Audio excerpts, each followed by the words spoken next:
A very good day to you. I'm Hank Gross, MidHudsonNews.com. It's Tuesday, June 18. The news today brought to you by the Galleria at Crystal Run.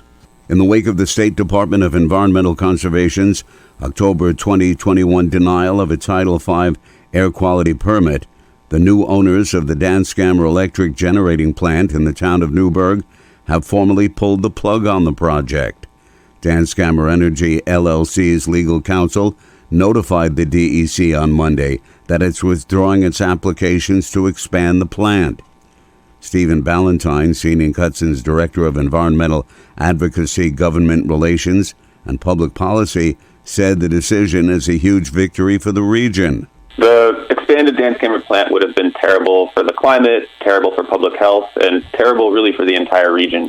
The current Danskammer operates as a peaker plant that runs a small amount of time.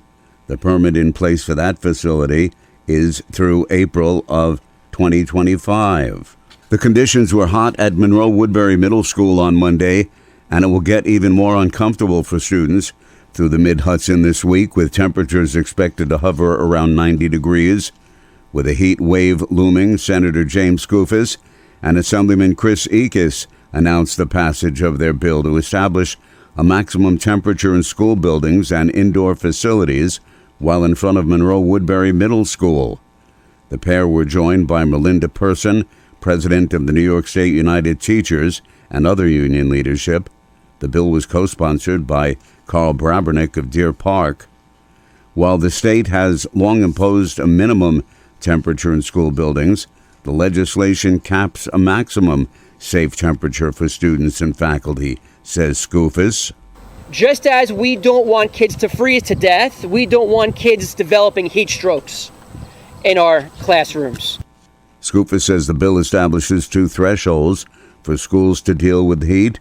At 82 degrees, the school must take measures to cool down the classroom, including opening windows, turning a fan or air conditioner on, or turning off the lights.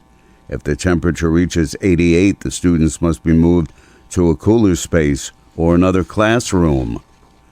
Dr. Robert Gervasi hit the ground running Monday as the 8th president of Mount St. Mary College in Newburgh.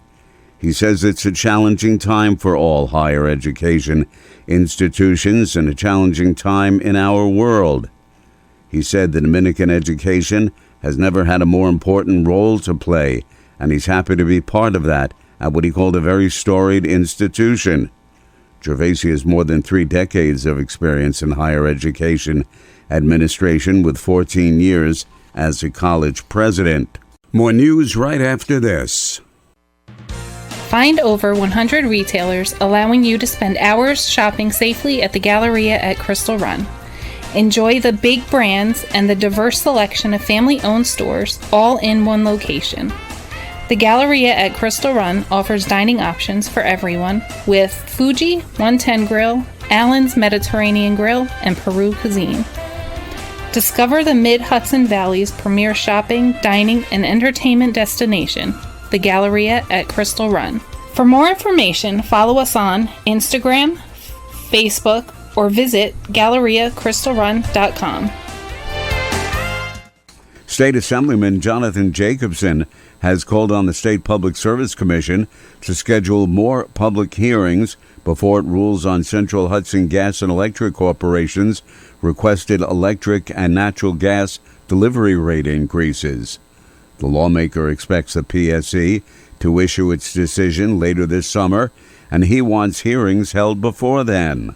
They're not going to have any right now, and so I want them to have in-person and virtual hearings before the final decision. Central Hudson requested an increase in electric rates of 27.5% and 33.2% for gas. 2 administrative law judges recommended rate increases of 16.7% for electric and 21.8% for gas. A heat advisory is in effect for the next several days, as temperatures will be in the 90s. It could feel even hotter with high humidity. You need to be prepared for weather like this, especially since it's so early in the season. The Sullivan County Commissioner of Health, John Little, says you should always take precautions. He says take a break from physical activity outside, make sure to take cool showers or baths, and avoid strenuous activity during the hottest part of the day. And he says you may be eligible for an air conditioner. You do have to have a doctor's note that establishes a medical need to have that, but folks that are eligible for that benefit can get an air conditioner for their home. Older Americans are especially at risk in hot weather, so the director of the Sullivan County Office of the Aging, Lisa Ann Duell, says it's a good idea to check on elderly neighbors. A couple who police would only say are not from Sullivan County were arrested and remanded to the Sullivan County Jail after their arrest for allegedly burglarizing a Hurleyville home on June 13th. Fallsburg police responded to the residence, made contact with the homeowner, and it was alleged that Scott Schneidermesser and Mindy Flamian Schneidermesser had gained entry into the home by breaking a door lock. Both were taken into custody at the scene by officers. They were charged with burglary and criminal mischief as felonies and a misdemeanor of petty larceny. The State Division of Criminal Justice Law Enforcement Accreditation Council awarded the Town of Crawford Police Department a certificate of accreditation. The state accreditation program is a voluntary program administered by the State Division of Criminal Justice Services designed to improve an agency's effectiveness, efficiency, and professionalism, promote training, and foster public confidence in law enforcement. Of the more than 500 police agencies in the state, 167 are currently accredited. Chief Dominic Briscoe says the certification recognizes the department's commitment in providing the highest level of service to the Crawford community. I'm Hank Gross, MidHudsonNews.com. The news today brought to you by the Galleria at Crystal Run.